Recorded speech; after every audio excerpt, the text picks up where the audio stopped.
हाय बच्चों, आप लोग कैसे हैं। आज हम बतलाने वाले हैं थेल्स पर में जो बिहार बोर्ड के एग्जाम में क्वेश्चन इम्पोर्टेंट है, VVI है। यदि हमारे चैनल पे आप लोग नए हैं ना, तो हमारे चैनल को एक बार सब्सक्राइब कर दीजिएगा और बेल आइकन को दबा के घंटी को प्रेस जरूर कर दीजिएगा, तो हमारे वीडियो पे बने रहेंगे। क्वेश्चन करते हैं स्टार्टिंग। देखिए, थेल्स पर में से क्वेश्चन है जो सिद्ध करना है, 5 नंबर के बोर्ड के एग्जाम में पूछता है बाबू। तो सबसे पहले क्या करेंगे, क्वेश्चन को हम देखिए पढ़ते हैं।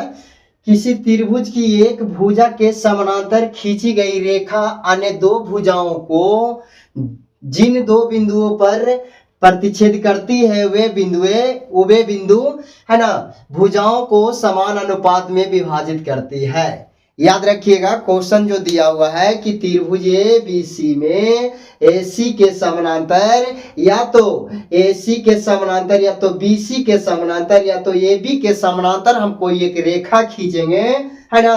तो जब समानांतर रेखा खींची जाती है तो वह क्या करती है, वह भुजा समानुपात में क्या होती है, विभाजित हो जाती है, यानी समान अनुपात में विभाजित हो जाती है। यही क्वेश्चन कह रहा है। अब इसे सिद्ध करेंगे। देखिएगा सिद्ध कैसे करना है। तो सबसे पहले जो दिया हुआ है उसे हम लिख लेंगे।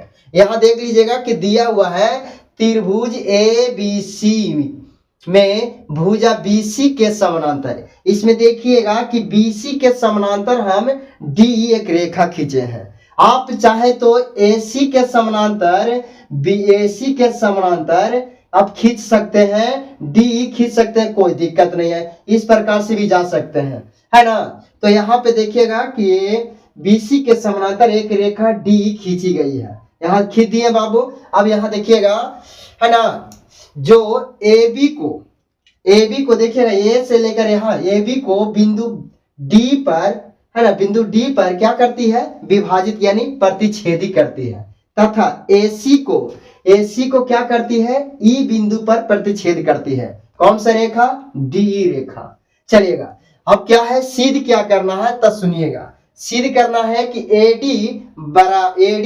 बटा BD बराबर यहाँ AE बटा EC दिया हुआ है। ये आपको सिद्ध करना है। यहां देख लीजिएगा EC, है ना, EC आ गया।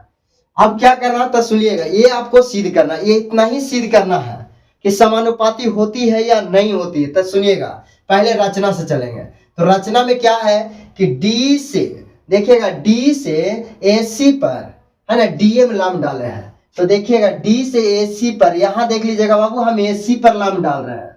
किस पर डाल रहे हैं, AC से AC पर लंब डाल रहे हैं। तो D से बिंदु यहाँ पे M लगा दिए हैं, है ना। चलिए, और तथा E से AB पर, अब E से डालना है कहाँ, AB पर। तो AB पर डाल रहे हैं, देख लीजिएगा, यहाँ देख लीजिएगा। तो यहाँ पे N नाम धर दिए, है ना, EN लंब डाला तथा BE एवं DC को मिलाया। BE कहाँ है बाबू, तो देखिएगा B और यहाँ इन है, इसको हमने मिला दिया, देख लीजिएगा। और D और C को मिलाना, देखिएगा D और C को मिलाना है। तो D यहाँ है, C यहाँ है, यानी इसको हमने मिला दिया। चलिएगा, अब क्या करना है सुनिएगा, प्रमाण से चलना है।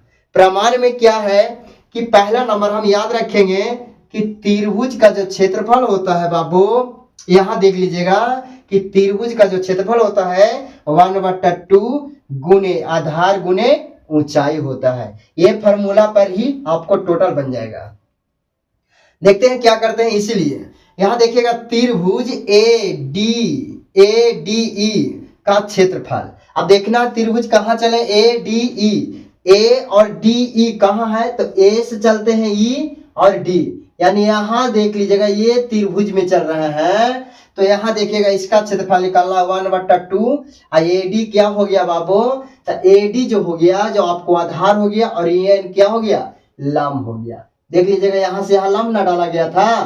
चलिए, तो EN क्या हो गया, लंब हो गया।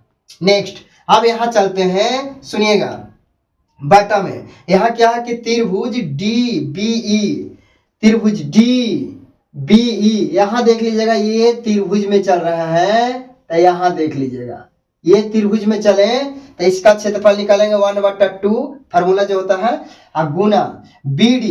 तो देखिएगा B और D, BD क्या हो गया, BD और गुने EN क्या हो गया बाबू, लंब। यहाँ देख लीजिएगा EN लंब है ना, तो याद रखिएगा ये पूरा प्रलम्ब है, ये पूरा प्रलम्ब था इसलिए यहाँ पे EN लिखे हैं।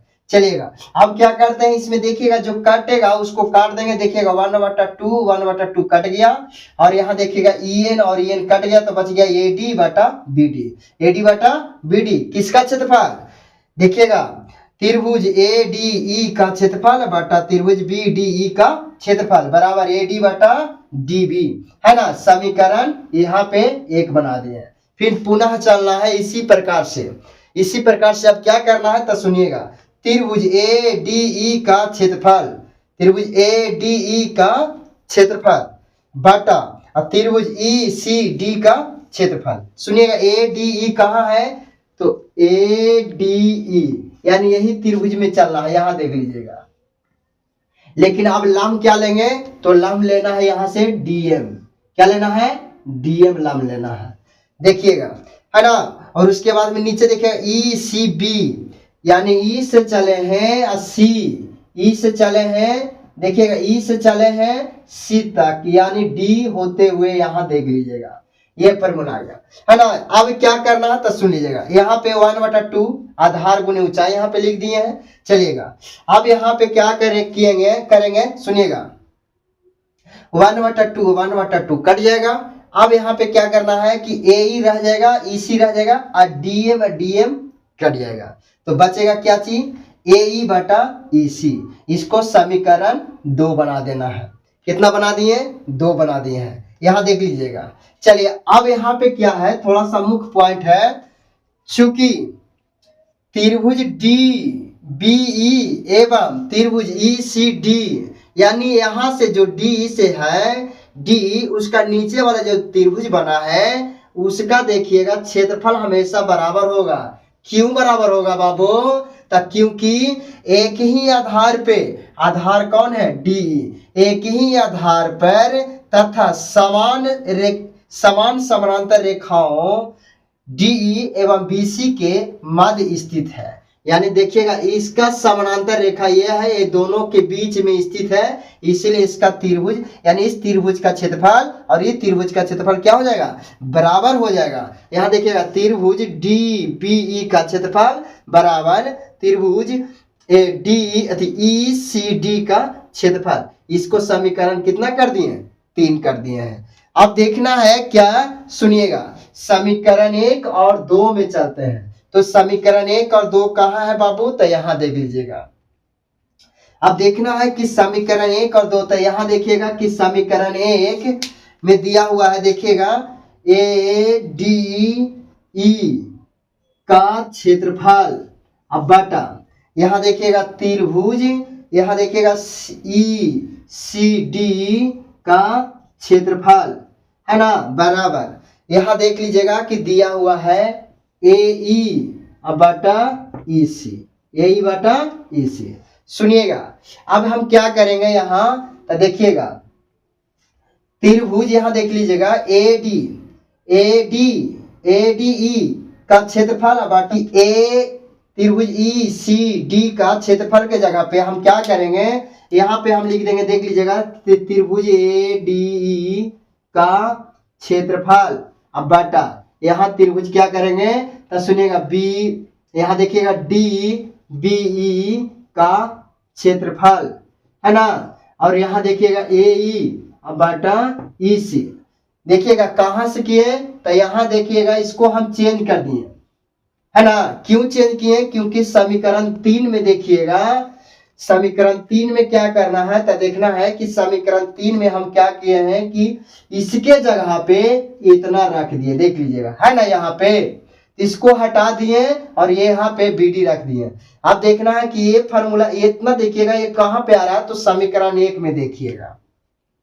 समीकरण 1 में देखना है कि त्रिभुज ADE का क्षेत्रफल बटा त्रिभुज DBE का क्षेत्रफल बराबर AD/BD है। तो यहाँ पे हम लिख सकते हैं AD/BD है ना, देखिएगा DB अब बराबर AE/EC है ना। तो देखिएगा ये हमारा क्या हो गया, प्रूफ हो गया। इसी को साबित करना था। चलिए, और किन्हीं को दिक्कत है तो बोल सकते हैं। इतना अगर आप कंप्लीट कर लेते हैं बाबू